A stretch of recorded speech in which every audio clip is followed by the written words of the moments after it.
श्रील प्रभुपाद की जय, गुरु गौरंग की जय। पिछले सत्र में हमने सुना था वह श्लोक जो साधु राजा को सुनाए थे, उस पर शास्त्रार्थ प्रारंभ होता है। राजा अपने मुख्य पुजारी से थोड़ा चर्चा करते हैं। राजा सबसे पहले पुजारी को कहते हैं कि इस श्लोक पर हमें शास्त्रार्थ करना चाहिए, एक गोष्ठी आयोजित करनी चाहिए। जहां तक मैं समझता हूं, हमारे राज्य में ऐसा कोई विद्वान व्यक्ति नहीं है जो इस श्लोक पर शास्त्रार्थ कर सके।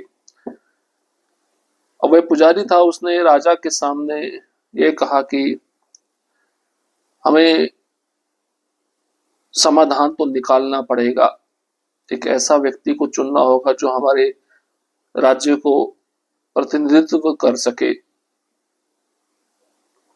राजा उस सर्वश्रेष्ठ विद्वान को पुरस्कार स्वरूप भी धनराशि देना चाहते थे, जिन्होंने सभी पंडितों को संतुष्ट किया था और पुरुषार्थ निर्णय का अर्थ स्पष्ट कर दिया था। राजा उस श्लोक के बारे में भी जानना चाहते थे, जो उसकी जो चौथी पंक्ति थी उसका गुह्य अर्थ क्या है।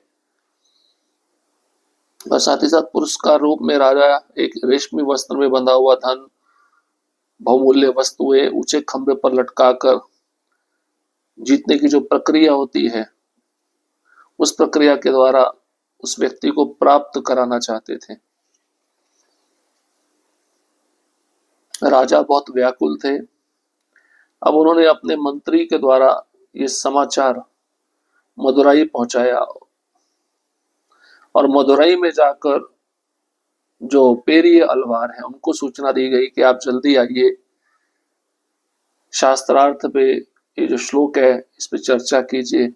भगवान स्वयं पेरिय अलवार को जगाते हैं और कहते हैं पांड्य राजा के द्वारा जो बुलाई गई विधिवत सभा है उसमें जाकर जो परतत्व है उसका निर्णय कीजिए और वहां पे इनाम प्राप्त करिए।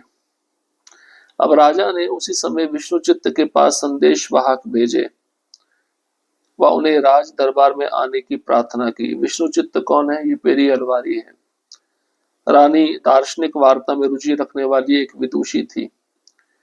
राजा रानी एक स्वर में विष्णुचित्त से बोले, हे महाविष्णु के महान भक्त, हम आपसे दार्शनिक शास्त्रार्थ में भाग लेने की प्रार्थना करते हैं।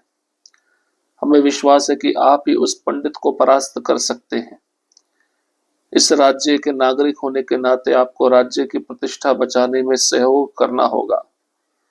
विष्णुचित्त ने शांति पूर्वक कहा, मैं एक युवक हूं और कोई विद्वान पंडित नहीं हूं। मैं भगवान कृष्ण की पूजा के विषय में कुछ नहीं जानता, परंतु मैं प्रजा के माता पिता कहे जाने वाले राजा रानी को अप्रसन्न नहीं कर सकता। हे राजन, मैं आपकी बात मानूंगा, बाकी सभी कुछ कृष्ण पर निर्भर है। तो भक्त हैं, भक्त पूरी तरह से भगवान पर निर्भर रहते हैं। अब विष्णुचित्त को जब दरबार में बुलाया गया, राजा रानी के समक्ष वे कहने लगे, पहले तो राजा रानी ने कहा, हमने आपको यहाँ पे दार्शनिक शास्त्रार्थ के लिए बुलाया गया है कि आप उस श्लोक पे चर्चा करिए। हमें पूरा विश्वास है कि जो पंडित उत्तर भारत से आया है उसको आप परास्त कर पाएंगे और इस राज्य का नागरिक होने के नाते आपका कर्तव्य है कि आप राज्य की प्रतिष्ठा को बचाने में सहयोग प्रदान करें।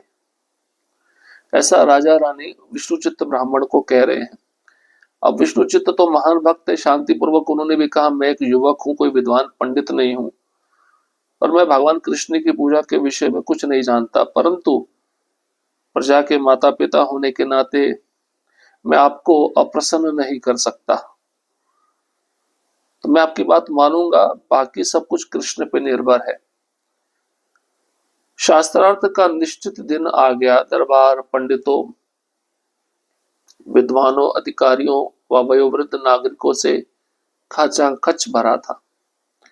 राजा रानी बैठे थे और उनके सम्मुख उत्तर भारत से आया पंडित व विष्णुचित्त आमने सामने मुंह किए बैठे थे। उत्तर से आए पंडित को विश्वास था कि पुरस्कार की राशि वही जीतेगा। इसलिए वह श्रेष्ठता व गर्ववश हवा में उड़ रहा था। विष्णु चित्त भगवान श्री कृष्ण के ध्यान में शांति पूर्वक बैठे थे। वे आनंदमयी दिख रहे थे। उत्तर से आया पंडित एक उत्तेजित विशाल हाथी की भांति था, जबकि विष्णुचित्त सिंह के शावक के समान थे। साथ ही विष्णुचित्त विद्या की देवी के समान दृष्टिगोचर हो रहे थे। अब जो शास्त्रार्थ का दिन रखा गया था वह दिन आया। पूरा दरबार पंडितों से, विद्वानों से, अधिकारियों से, बूढ़े लोगों से भर गया, खचाखच भर गया। सब देखना चाहते थे अब शास्त्रार्थ में कौन जीतेगा, उत्तर भारत से आया विद्वान पंडित जीतेगा या भगवान कृष्ण के महान भक्त विष्णुचित्त जीतेंगे। राजा रानी बैठे थे और उनके सम्मुख उत्तर भारत से आया वह पंडित और विष्णुचित्त आमने सामने एक दूसरे के प्रति मुख किए हुए बैठ गए।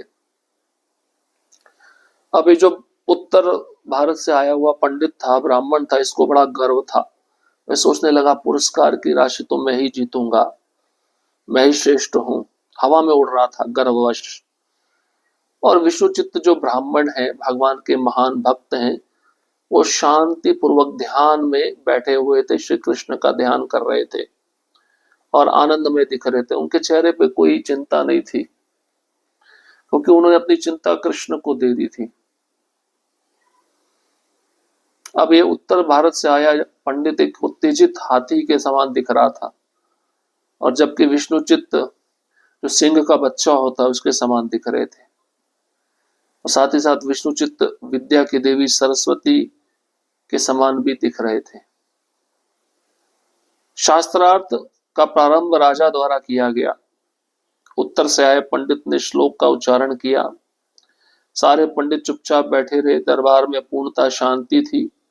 राजा कुछ क्षण उत्सुकता पूर्वक इंतजार करता रहा कि किसी और से कोई उत्तर मिले। सभी पंडित सिर झुकाए बैठे थे और राजा किसी का नाम लेकर उसे शर्मिंदा नहीं करना चाहता था, परंतु निरंतर चुप्पी प्रश्नकर्ता की जीत सुनिश्चित कर रही थी। परिस्थितियों को समझते हुए राजा ने पुरोहित सेल्वनंबी की ओर देखा और तब पुरोहित विष्णुचित्त की ओर देखने लगे। यकायक राजा विष्णुचित्त की ओर मुड़कर बोले, हे विष्णुचित्त, मैंने आपको इस श्लोक में निहित दर्शन पर शास्त्रार्थ और पुरुषार्थ निर्णयम के स्पष्टीकरण हेतु बुलाया है। अब शास्त्रार्थ राजा ने प्रारंभ किया। उत्तर भारत से आया जो पंडित था उसने उसी श्लोक का उच्चारण किया। अब इस श्लोक को कोई समझ नहीं पा रहा था। भरी सभा में जो पंडित आए थे चुपचाप बैठे रहे। दरबार पूरी तरह से शांत हो गया था। अब राजा कुछ समय तक इंतजार करते रहे, कोई तो कुछ बोलेगा, लेकिन कोई कुछ बोला नहीं। किसी के मुख से कोई उत्तर नहीं निकला। सभी पंडित सिर झुकाए हुए बैठे थे और राजा किसी का नाम लेकर शर्मिंदा भी उनको नहीं करना चाहता था, लेकिन निरंतर चुप्पी ये दिखा रही थी कि जो उत्तर भारत से आया पंडित है वह अपनी जीत सुनिश्चित कर चुका है, क्योंकि कोई कुछ बोल ही नहीं रहा था। अब परिस्थितियों को समझते हुए राजा ने अपने पुरोहित सेल्वनंबी की ओर देखा। तब पुरोहित विष्णुचित्त की ओर देखने लगे। तब राजा ने विष्णुचित्त की ओर मुड़कर बोला, हे विष्णुचित्त, मैंने आपको यहाँ पे किस लिए बुलाया है? ये जो श्लोक इस उत्तर भारत से आए हुए पंडित ने बोला है, इस पे शास्त्रार्थ करने के लिए बुलाया है, पुरुषार्थ निर्णय के स्पष्टीकरण हेतु बुलाया है। विष्णुचित्त को खड़े होते देखकर समस्त पंडितों ने चैन की सांस ली। उत्तर से आया हुआ पंडित सोचने लगा कि सारे अन्य पंडित परास्त हो गए हैं, तो इस छोटे विद्वान बालक की क्या बिसात। थोड़ी ही देर में वह पुरस्कार की राशि व अन्य संबंधित आदर सम्मान का प्राप्त करता होगा। राजसी युगल उत्सुकता पूर्वक देख रहा था।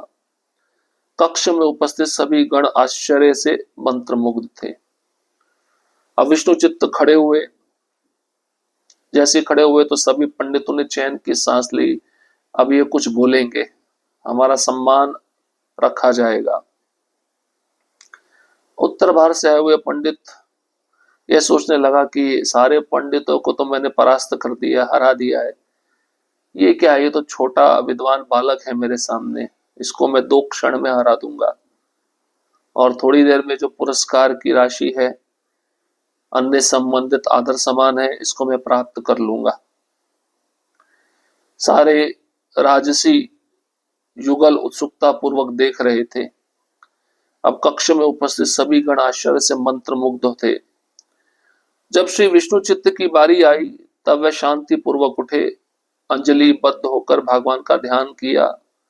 राजा और उपस्थित सब लोगों की मंगल कामना करते हुए उन्होंने वहां विद्वानों के द्वारा उठाई गई बातों का धैर्य से समाधान करते हुए उनकी ईर्ष्या को धैर्य से, द्वेष भावना को प्रेम से, अज्ञान को ज्ञान से, गर्व को नम्रता से, कठोरता को अपनी सद्भावना और करुणा से जीता। तो जहां अज्ञान होता है, अज्ञान को ज्ञान से जीता जाता है। जहां द्वेष होता है, उस द्वेष की भावना को प्रेम से जीता जाता है। जहां ईर्ष्या होती है, उस ईर्ष्या को धैर्य से जीता जाता है। और जहां गर्व होता है, उस गर्व को नम्रता से जीता जाता है और कठोरता को करुणा से जीता जाता है। ये सब अच्छे गुण उस ब्राह्मण में थे। किस ब्राह्मण में? जो भगवान श्री कृष्ण का शुद्ध भक्त था, उसका नाम था विष्णु चित्त। और दूसरी ओर जो उत्तर भारत से आया ब्राह्मण है, गर्वीला है, उसके अंदर सारा अज्ञान भरा हुआ है। द्वेष, ईर्ष्या, पुरस्कार को जीतने की भावना। विष्णु चित्त ने अपना पवित्र मुख, जिनसे वह सदैव विष्णु सहस्त्र नाम, भगवान के 1000 मंगलकारी नाम उच्चारित करते बोलना प्रारंभ किया।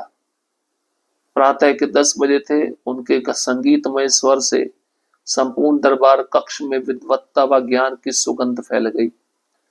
विष्णु चित्त व्याख्यान की आंधी थे, वे बुद्धिमत्ता के सागर थे, वे ज्ञान के व्यापक आकाश थे, वे तथ्यों की बौछार थे, वे तार्किक शास्त्रार्थ के तूफान थे, वे आधिकारिक शास्त्रीय कथनों के दावों के वज्र थे और वे सुस्पष्ट प्रमाणों के आलोक थे। देखिए, भगवान का जो भक्त होता है ना, वो अपनी विद्वत्ता कभी दिखाता नहीं है, लेकिन समय पड़ने पर जब वह विद्वत्ता के विषय में कुछ बोलेगा तो कोई उससे जीत नहीं सकता। भगवान का भक्त शांत होता है लेकिन मूर्ख नहीं होता। समय आने पर वह अपनी विद्वत्ता का भी प्रदर्शन करता है, लेकिन लोगों को आश्चर्य में डालने के लिए नहीं, भगवान को संतुष्ट करने के लिए।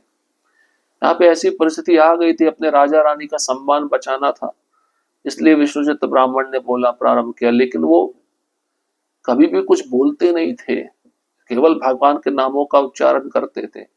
यहाँ पे ये बताया गया, विष्णुचित्त जिनके पवित्र मुख से भगवान विष्णु के 1000 नाम निकलते थे, जब उन्होंने बोलना प्रारंभ किया, सुबह के 10 बजे थे, बोलना शुरू किया, पूरा दरबार कक्ष विद्वत्ता व ज्ञान की सुगंधी से फैल गया।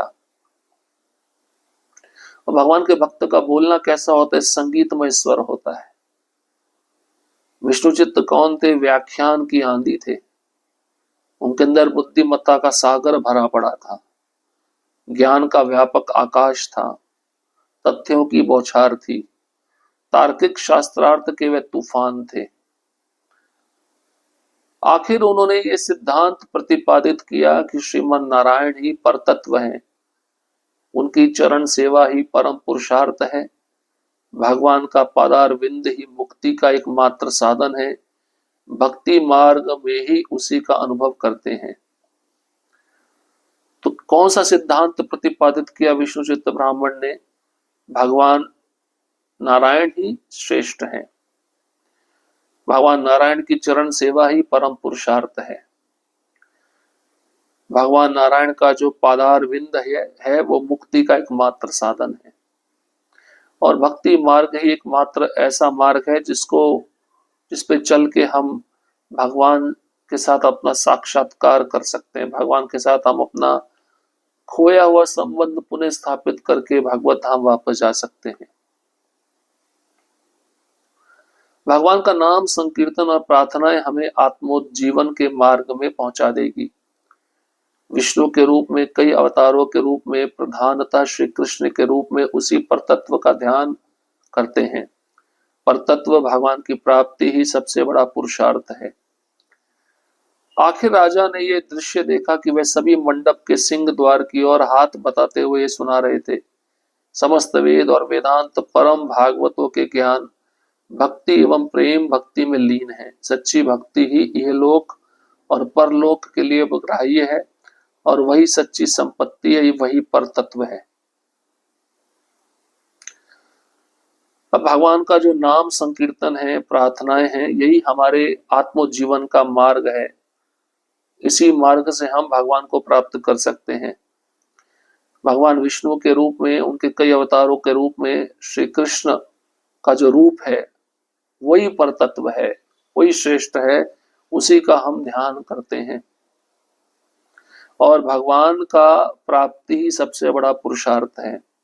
जब राजा भरे दरबार में दृश्य देख रहा था, वे सभी मंडप के सिंह द्वार की ओर हाथ बताते हुए सुना रहे थे। कौन? विष्णुचित्त ब्राह्मण। समस्त वेद और वेदांत परम भागवतों के ज्ञान, भक्ति एवं प्रेम भक्ति में लीन है। सच्ची भक्ति जो भक्त करता है, इस लोक में भी अपना जीवन आनंदमय बनाता है और परलोक आने वाला जीवन भी वह अपना आनंदमय बना लेता है। भक्त के लिए सबसे बड़ी सच्ची संपत्ति भगवान की भक्ति है, वही पर तत्व है। तो इस प्रकार का व्याख्यान, इस प्रकार का बुद्धिमत्ता, इस प्रकार के तार्किक शास्त्रों का जो बौछार है, विष्णुचित्त ब्राह्मण उस सभा में प्रस्तुत कर रहे थे। और उस श्लोक का अर्थ क्या है, वो अर्थ भी अब आगे आने वाले सत्र में वह बताएंगे, जिसको हम सुनने वाले हैं। तो किस प्रकार से इस ब्राह्मण ने उत्तर भारत से आए हुए ब्राह्मण को परास्त किया, विशेषतः उस श्लोक के विषय में, जिस श्लोक का उच्चारण उस ब्राह्मण ने किया था जो उत्तर भारत से आए थे। तो बाकी बचा हुआ प्रसंग हम अगले सत्र में श्रवण करेंगे। हरे कृष्ण कृष्ण कृष्ण हरे हरे, हरे राम राम राम हरे हरे। श्रील प्रभुपाद की जय, गुरु गौरांग की जय।